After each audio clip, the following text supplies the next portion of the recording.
All right, ladies and gentlemen. It's time for yet another live reading for Jujutsu Kaisen. So, yo, peoples, Kyushu92 here, and welcome back to me reading Jujutsu Kaisen once again. Last we left out on, we had Hajime Kashimo jumping in to try and fight Sukuna, and we come to find out that Hajime's technique involves using electricity to reshape his body to achieve different forms. The only drawback is that once that's done, the flesh will collapse. So, while Sukuna gets hit by one of these attacks from Hajime, that forces Sukuna to take on the four-arm visage that we saw in the past, like from 1,000 years ago. I call it his King of Curse state. I know that's not the official name for it, but that's what I call it. One thing to note here is that one of the things that Yorozu left behind for Sukuna was actually something we've seen before. It is volume 14.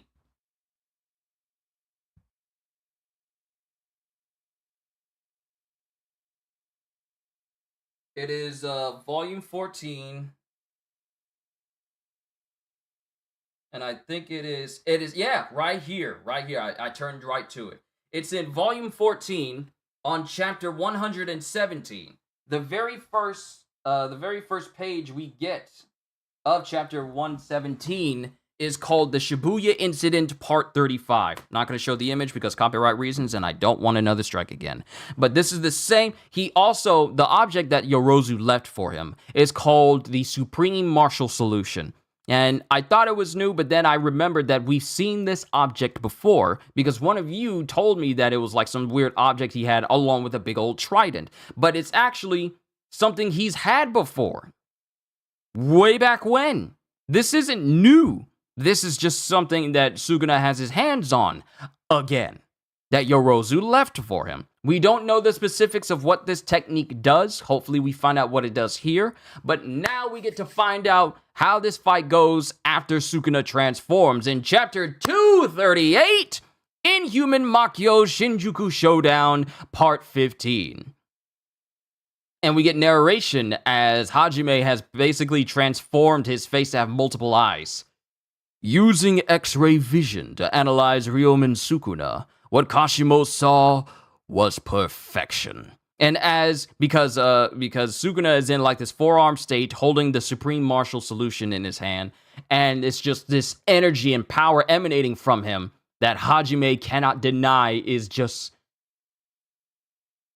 unearthly, if you will. Using X-ray vision to analyze Ryomen Sukuna, what Kashimo saw was perfection.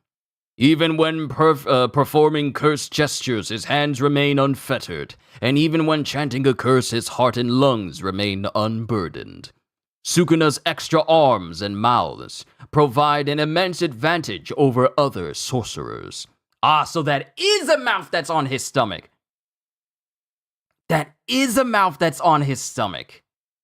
Interesting. His physical form may be greatly deformed, but that doesn't impede him in any way.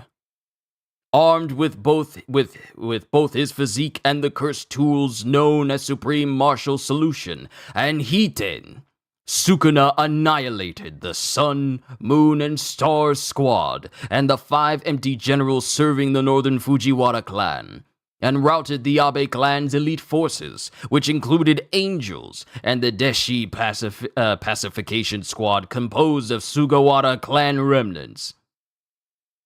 So I want to know about these tools, though. I want to know about these tools specifically. To have achieved so much. And then, as Hajime is standing there, he goes, "How beautiful." Then, all of a sudden, Sukuna puts the Supreme Martial Solution in his mouth, and he, within a blink of an eye, he is right there on Hajime, grabbing him with all of his arms. And then proceeds to hit Hajime directly in his side, sending him flying backwards a ways. But Hajime builds up electricity in his hands, and then blasts it towards Sukuna. Dragon scales. Repulsion. Evade this. Paired falling stars. And Sukuna just puts his hand forward. Dismantle. And this gigantic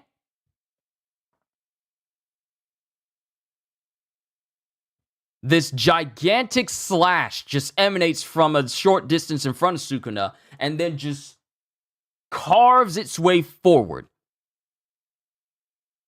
And I'm trying to make sense of this one particular panel right next to Hajime.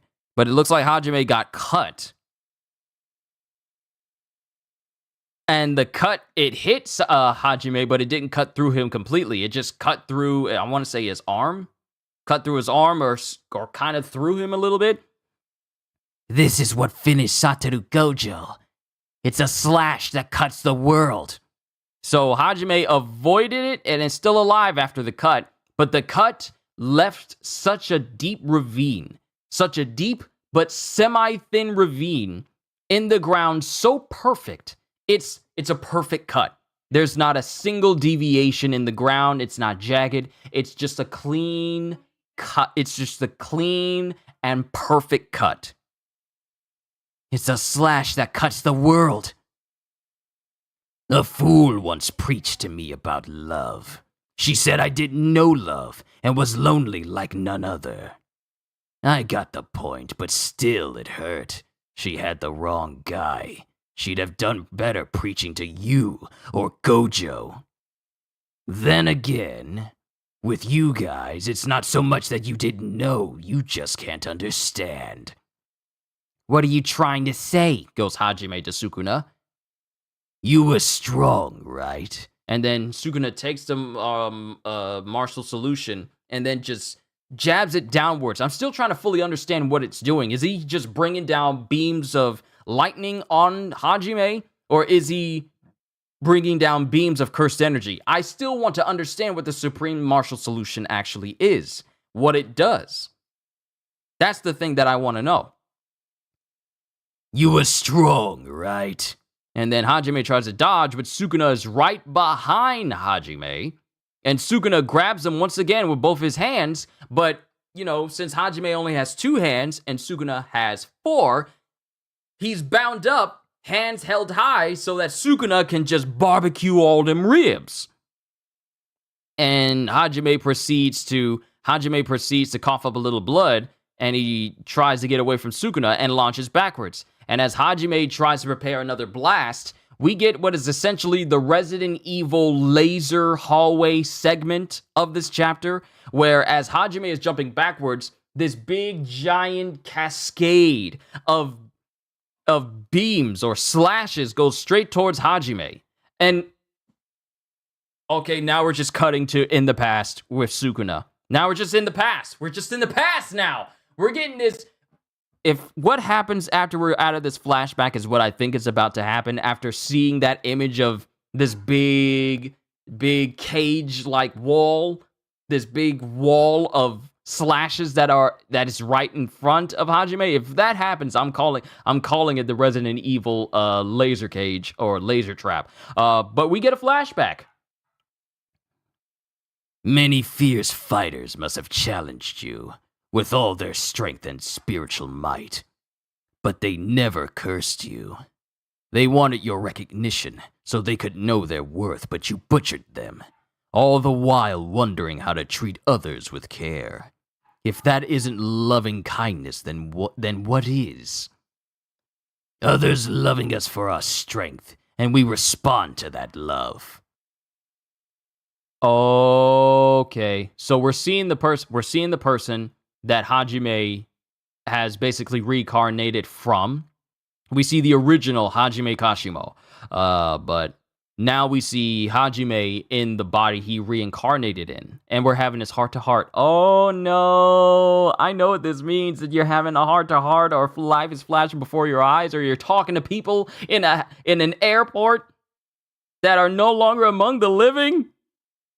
Okay, let's keep going. Others love us for our strength, and we respond to that love. Yet solitude troubles you. That's why I called you greedy. Then are you satisfied? If so, why divide your soul and cross the ages as cursed objects? I understand love, and I say to you, love is worthless. I've never needed anyone to satisfy me. I eat when I want to eat, play with what amuses me, and kill whoever's in my way. I live as benefits my nature. If no one can grasp that, then that's their problem. Doesn't that get old? No. Every human has a unique and fleeting taste, which makes devouring them a perfect way to pass time until death. And then, remember, Kinji was inside his own domain expansion fighting Uraume. And now that domain expansion breaks with Sukuna saying, "Here he comes, huh?" As Kinji and Uraume fall outside of this domain expansion.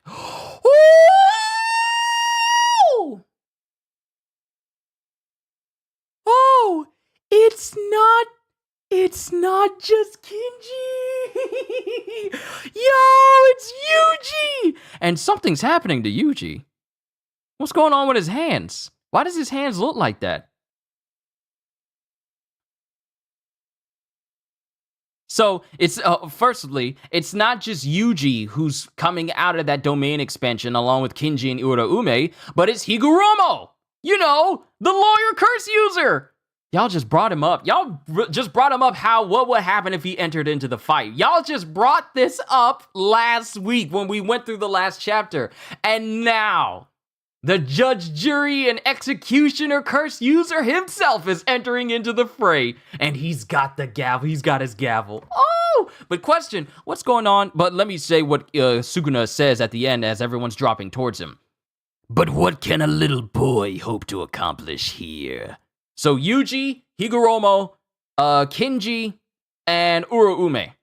But mainly just Kinji, Yuji, and Higuromo are falling towards Sukuna.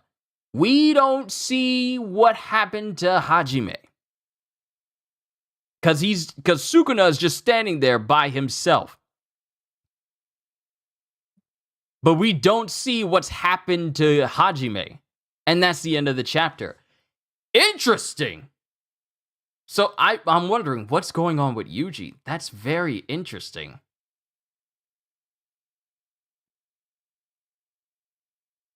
His other weapon from his true form cover is the Trishula that belongs to Shiva. Isn't that like a, let me say this right, a Hindu god, like some sort of Hindu deity? How is Kashimo overhyped? He never, wait, who's saying that Kashimo was just overhyped? Who said that? Let me just go back and see what you guys said. Kashimo forced Sukuna to turn into 4 arms from Ben 10. Look, can I just say how much I loved 4 arms from Ben 10? 4 arms was by far his best form. Full of strength, he could jump around like the Hulk. 4 arms, and that one moment where he was fighting against Magic Caster or Magic something, the Magic guy, and he was fighting those stone gargoyles, and he started using a broadsword from a gravestone. That was by far one of the hardest episodes I ever watched of Ben 10. It was great. But Sukuna was unkind to my man Gojo. We warned him to dodge like Gojo, didn't he warn him to dodge like with Kashimo, just a Vajra knockoff shouting electricity?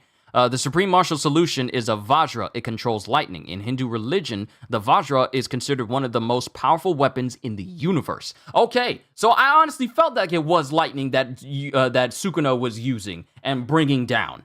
But that's not something to... also, Squance, what's up? Thank you for that knowledge. That just puts into perspective. I like that. I like that description very much. Thank you for that knowledge. Thank you for that.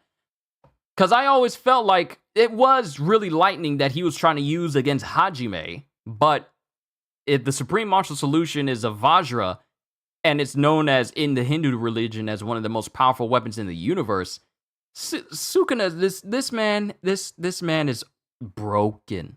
This man is broken.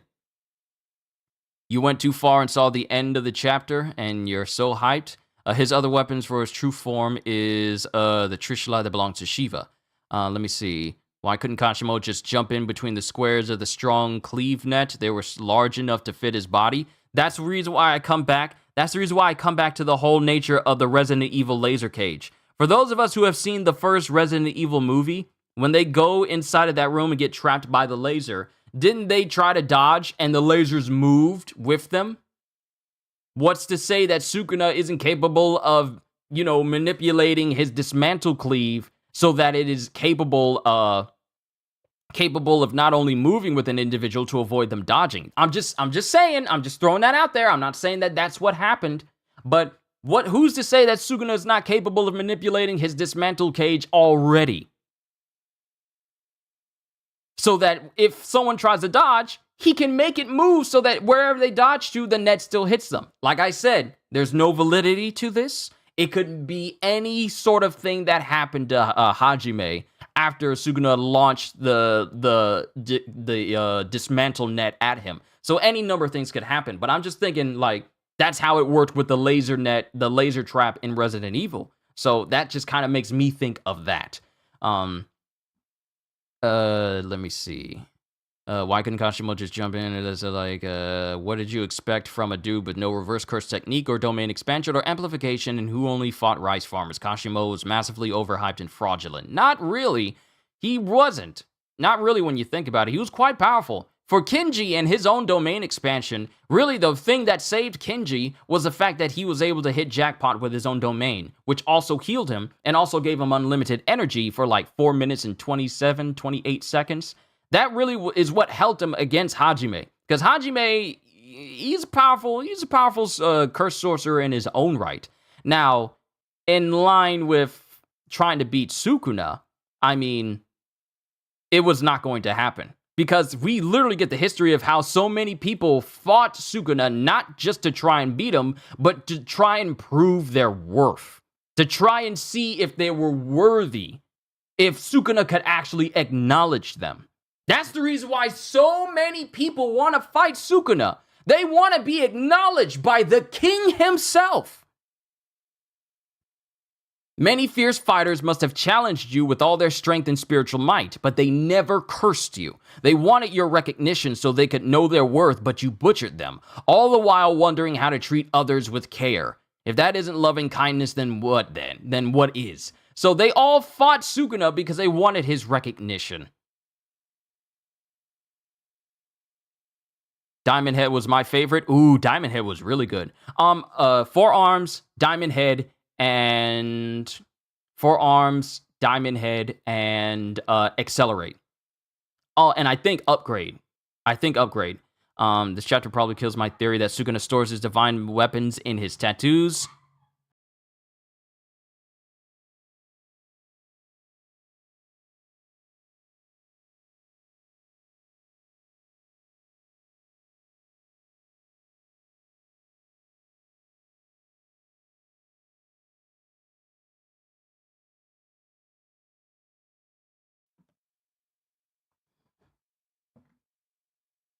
That was Sukuna speaking to Kashimo, not the other way around. Not the whole conversation, was it?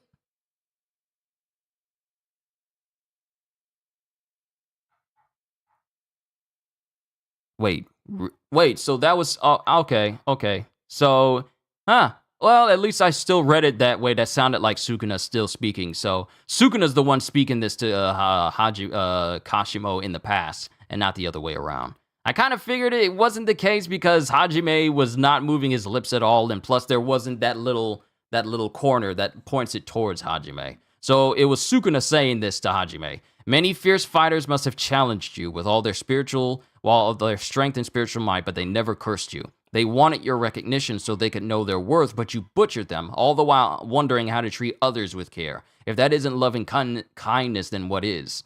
Others love us for our strength, and we respond to that love. Yet that solitude troubles you. That's why I called you greedy. I had a feeling it was Sukuna saying it beforehand, but I didn't accurately articulate it beforehand.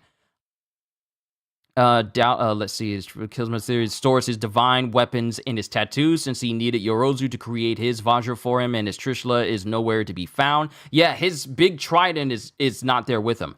Doubtful since Gojo dodged a slash early in the fight and it hit a building.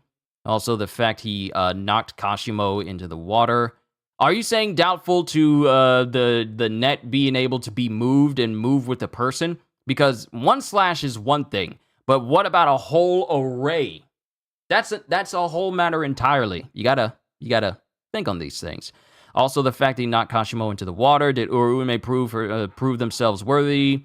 One thing about Uraume is one of the reasons why Sukuna keeps Uraume around is that Uraume knows how to cook human flesh. Uraume is a very good cook. That's one of the reasons. Weird, right? One of the reasons why Uraume gets to stick around to Sukuna is because Uraume is a very good cook.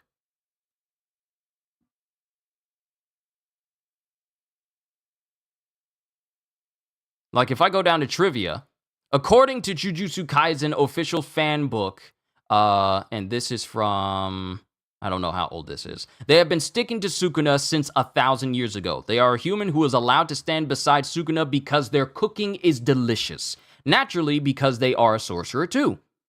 Sukuna eats people, but cooking them is difficult. Among humans who had that kind of experience, Uraume has excellent talent in cooking humans. Weird, isn't it? Weird, isn't it? He was always a ghost freak, heat blast, and Wildvine guy. Unpopular opinion, but Wild Mutt was my favorite. Wild Mutt was fun, unless Ben was sick. Sukuna, a literal cannibal, calling someone greedy is wild. Ain't it? Ain't it though? You are greedy. Meanwhile, this man has been eating people for 1,000 years. What? What? Higuruma about to spend 3 hours reading Sukuna's crime list. Oh my goodness. I don't think there's going to be a longer court case in the history of mankind than reading out every single offense Sukuna has done over the past 1,000 years. This might... Okay, so it's one thing to have the case, the court case. And that's even if Higuruma, not, I said Higuromo. I meant to say Higuruma. My apologies. But Higuruma just talking about is going to take a minute. Then we have to go into the deliberation stage. Y'all know how long it takes for a jury to reach a verdict? We gonna be here forever! I hope Mr. Ryomen asks Uraume to be his lawyer. I don't know if Uraume is qualified. I don't think cooking humans qualifies as a pedigree for a law degree. Wait, the court dude's here? Yes, CDs. You came in late, but we get like some sort of flashback, which kind of paints a picture that Hajime is no longer among the living, potentially. We don't know yet. We are going on break, so we can't find out next week.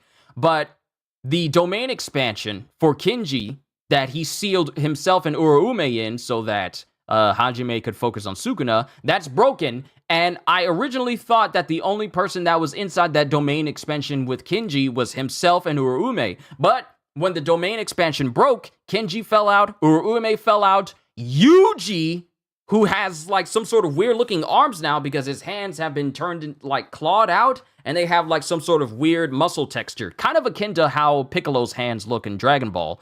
Yuji came out with some transformation on his arms, I don't know what, and Higuruma came out with his trademark big old judge's mallet on his shoulder. So we got the lawyer curse user and Yuji along with Kinji and Uraume.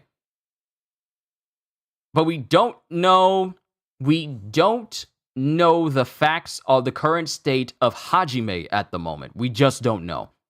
Objection! We aren't judging Uraume, but Sukuna, so previous actions by Uraume don't need to be brought up.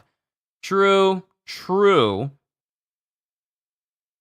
But if you want the judge to be convinced, you should at least have some skill as a lawyer. I don't think cooking humans is going to put you in good with the judge unless the judge is a curse or curse user themselves that align with Sukuna, but that's a conversation for another time. Now we just got to think about, well, actually, when you think about it, it should be an interesting fight, because some of y'all bring up, Sukuna legit said, "You can cook!" The memes write themselves. Seriously, Lion, they do. We don't know how effective Higuruma's domain expansion is going to be, since Sukuna is capable of using his own malevolent shrine, which is capable of breaking a domain expansion from the outside. What do I feel is going to happen? What I feel is about to happen is we're about to see what happened to Hajime. Yuji gonna feel some type of way about it. And then Sukuna making fun of Yuji and the fact that he's no longer sealed in Yuji and he's actually, has taken control over Megumi's body. Of course, Yuji, being a friend of Megumi, is not going to take too kindly to seeing the body of his friend transformed and forced the way it is. So there should be some banter between the two, but Sukuna is probably more than likely going to be his same condescending, lackadaisical self, because he really thinks that no one under Gojo is going to be able to put up a significant fight. Literally called Yuji, let me see here, but what can a little boy hope to accomplish here? Now, mind you, we still don't know the whole thing with Yuji and the uniqueness of his body, so I really hope we find that out. But this was an interesting chapter. Now, I need to pull this one thing up. Let me see. Supreme Marshal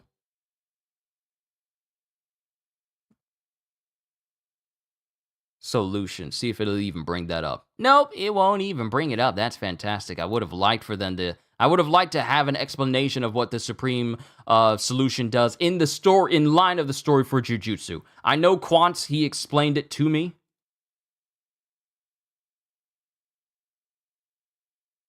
And Quantz, once again, you're right. Because the description of it doesn't even have the image, and it just has a short description. A powerful Vajra-like curse tool that Sukuna wielded 1,000 years ago, which is capable of discharging lightning. Yorozu crafted a replica for Sukuna to use in the modern age, through a binding vow just before she died. So, as Quantz has already confirmed to us, Sukuna basically has like a Vajra curse tool. And since in the Hindu religion, the Vajra is known as one of the most powerful weapons in the entire universe, Sukuna basically just has a cheat weapon in his arsenal right now. And if I pull up the Trishla, the Trishla Trident, it is a divine symbol, commonly used as one of the principal symbols in Hinduism. But what is its uses? According to the Shiva Purana, Shiva is Shwayambara, Shwayamba, self-created, born of his volitions. He emerges as a direct incarnation of Sadashiv and has a Trishla from the very beginning. Let me see. I'm just trying to see what has been used. Oh, okay, here it is. Trishla symbolism is polyvalent and rich. It is wielded by the god Shiva and is said to have been used to sever the original head of Ganesha. But what is the use of the weapon in terms of, like, what is it capable of? That's the question.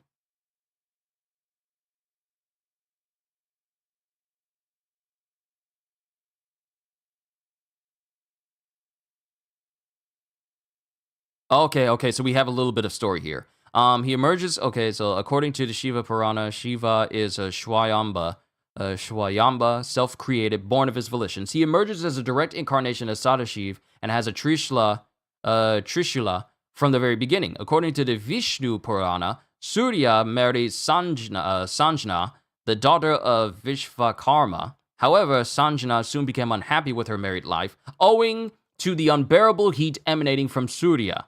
She complained to Vishvakarma, who agreed to solve the problem and came to an agreement with Surya to reduce his heat. The solar matter fell to the earth, reducing 1/8 of his original power. This material was later used by Vishvakarma to create the Trishula for Shiva. Interesting. Prefer the Trishula and Yu-Gi-Oh! It's a cool ice dragon. It's funny that I pulled it up. When I pulled up Trishula, it pulled up the whole Yu-Gi-Oh! Card thing in the search. Yuji ate the other 6 non-incarnated Death Wound paintings, so the claws could be him using some kind of flowing red scale move to buff his body. Did he? Hold on. Did he?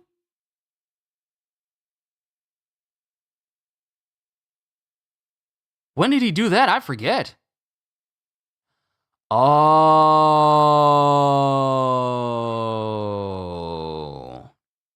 Oh, I see.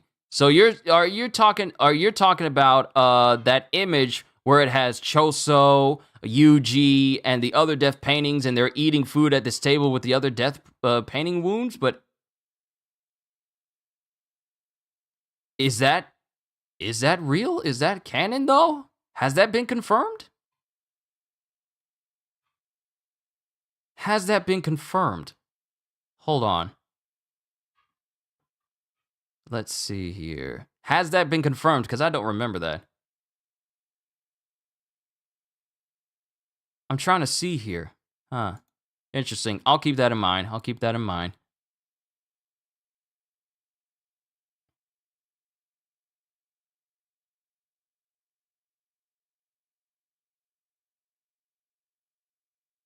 Let's see. All right. Okay. All right. Let's see. Dang little boy, that's offensive would be more fun and traumatic to Yuji if just for the lull, Sukuna counters Higuruma's domain and a domain clash using Chimera's Shadow Garden. We'll have to see. We're on break. Have I seen the last episode of Jujutsu? I haven't. Calzone, good to see you.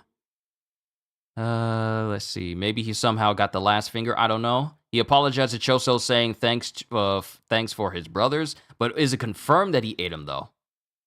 Said he'll eat anything to grow stronger, then apologized to Choso, who told him his remaining brothers will live inside Yuji. Oh, okay. Okay, I guess I forgot that chapter. I probably have to go back and look at it, just so I can get some more context on that. Do you remember what chapter that is specifically? Because actually, let me go to Yuji.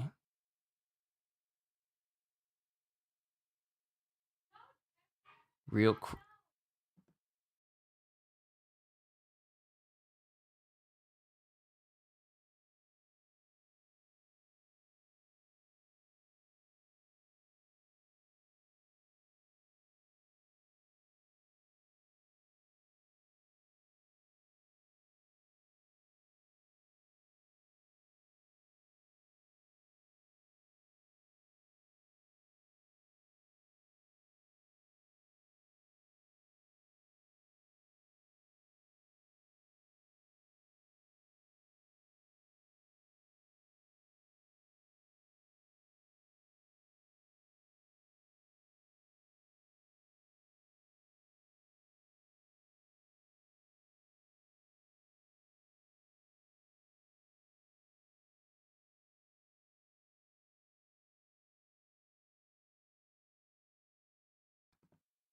Okay.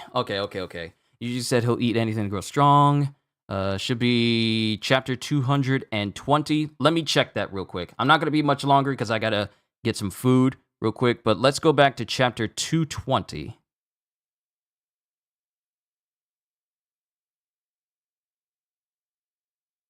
All right, so that's... Let's see. I have some ideas for helping Fushiguro. Me too. Either way, we need to... Oh, wait. Let me go back to Yuji. That doesn't... Okay, so this is when Yuji was speaking to that one guy before I could forget his name. And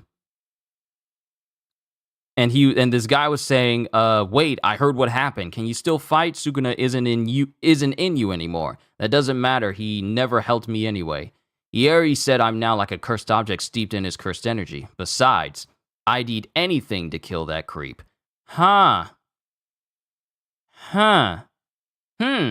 didn't think much of what he said when he said this. I didn't think much of what Yuji said here. And then it cuts to Yuji later on as he's speaking to Choso. Yuji, take this. What is it? Records of soul research that Tsukumo left along with the back of the prison realm. It may prove useful. Thanks. No problem. No, I mean about your brothers. That's okay too. They'll live on inside you. Okay, I didn't think much of this. I really didn't think much of this. So this pretty much is in a roundabout way saying that, wow, he really did. He really did. Wow. I didn't think much of when Yuji said this to Choso back then. And this was back in April. This was back in April. Of course I didn't remember this conversation. That was months ago. I'm sorry. So he did. He did. Since you had that tension look and just by you pointing that finger up, it was like a daddy mode. It's time to get... Nah, it's fine. That finger said it is like a parent when they give you that... Choso let Yuji... Yeah, apparently Yuji ate the rest of the painting death wounds, and that's the reason why Yuji's arms look that way. Because he's pretty much more like a cursed tool, so him eating the painting death wounds allowed him to get even stronger in compensation for Sukuna no longer being in his body. Now, we don't know to what extent, because we don't know what the other painting death wounds can do. So, clearly it's capable of transforming Yuji's body that allows him to have these new arms. So, I didn't understand it at first, but thank you, Lion. Now I fully understand. Yuji's coming in there wielding the power of the rest of the painting death wounds now. So not only, because here's the thing, Yuji was already inhumanly strong. Even after Sukuna went into Megumi's body, Yuji was capable of keeping up with Sukuna and being super powerful. Like fully jumping up to a whole building, ripping, just throwing a whole car at Sukuna, even throwing a chunk of a building at Sukuna like it was nothing at all. There's more to Yuji that meets the eye. And now he has even more power, so now we got to see what all Yuji can do. Because Yuji is unique. So Yuji is that kid from Zero. You're thinking of Yuta Okotsu. Yuta Okotsu is there. Yuta Okotsu is there in the story, but he's not with Yuji. Yuta and Yuji are two different people. Yuta Okotsu is another matter entirely, because of his uniqueness to copy other curse techniques. We don't know when he's gonna come in. You're used to calling him Itadori, it's fine. Yuji, Itadori, either one works. But this was a very good chapter, it was very nice, I enjoyed it. And now, hope Yuji confronts Kenjaku again, now that he has Kenjaku's other children in him. It should be an interesting conversation, seeing the creator of the painting Death Wounds speak to, well, Kenjaku speaking to his son, basically, because Yuji is technically connected to Kenjaku due to Kenjaku being in the body of Yuji's mother, giving birth to him, for reasons, like, I don't know, but it's weird. It's weird when you think about it. So it should be an interesting conversation when Kenjaku and Yuji see each other again. But before we get to Kenjaku, we got this whole matter with Sukuna. So, should be interesting. Yuji is soaked in Sukuna's cursed energy. That's a hack that can cause genuine problem to Sukuna. See, here's the thing. He's essentially a living human curse tool. So that's unique. Any theory where the last finger is? I mean, at one point, Sukuna tried to think like maybe Gojo has it on him, but it was never confirmed to be the case. So if anything, honestly, I have no theory on where this last finger could be. I wouldn't be surprised if Kenjaku has it as like a last final bargaining chip, but given the fact that Sukuna is as powerful as he is right now, I don't think that last finger is going to really matter. But I wouldn't be surprised if Kenjaku has it as some sort of last contingency to make sure that Sukuna, at that point in time previously, couldn't reach full strength, just in case he wanted to do away with Sukuna, or at least attempt. Seeing as how we've seen Sukuna right now, attempting to get rid of Sukuna is about the best thing you can do. And attempting to beat Sukuna and beating Sukuna is truly not something that anyone has been able to do yet. Hope Yuta gives it to Rika to eat during his fight with Kenjaku. We'll just have to see. It would be cool if we get Yuta versus Kenjaku again. Mind you, this would be Yuta's first time going up against Kenjaku, because when Yuta went up against Geto, that was Geto before he died. So he'll recognize the body, but not the person inside. So that'll be interesting. But we're going on break for Jujutsu, so it'll give rise to many, many, many theories. Overall, I'm looking forward to what Yuji's going to be able to do. Because, yeah. Also, if Megumi is alive, he's also soaked in Sukuna's cursed energy. Pretty much. Even more so than Yuji. The whole Megumi side of Sukuna's body has been completely, if not completely, repressed within his own body, thanks to Sukuna. With Yuji, I mean, he had a will strong enough to resist him at times until the whole binding vow thing. But, yeah, we're gonna have to see. But to everyone, Tony, Lion, CDs, every single person that showed up, Calzone, Ogata-san, we're going to have to see where this story takes us after we're off of break. It should be interesting. Wow, we're not getting one next week, and next week is Spider-Man. Interesting. But overall, I'm just happy to see Higuruma again. Yeah, because a lot of people were wondering, like, ooh, what happens if he enters into the fray with his attacks and everything, and his skills and everything? I'm just wondering, what is his name? Takaba. Takaba showing up should be interesting. Higuruma is one thing, but Takaba is another. So it should be interesting when everyone starts to show up more than they have before. And we still have the culling game. The culling game is still going.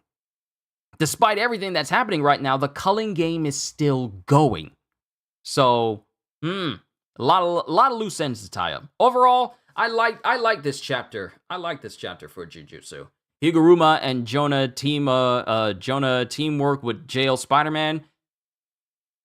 Not gonna lie, Spider-Man would have a hard time with Higuruma's domain expansion. Paired up with J. Jonah Jameson, I don't think anybody would be safe. And Jay would have the most legitimate newspaper in town. Forgot that games is coming out. Yeah, it's coming out next week on Friday. Wait, hold on. The 20th is a Friday. Yeah, Spider-Man 2 comes out next week on a Friday. We are almost there. So as soon as I get done with Miles, we'll be completely caught up, and then I can just wait. But yeah, let me not keep you here any longer than I already have. I tend to drone on sometimes, so please forgive me. I just like talking about these series with all of you. But, good chapter. Now I just got questions. Is Jujutsu Kaisen the best modern shonen? It depends on who you ask.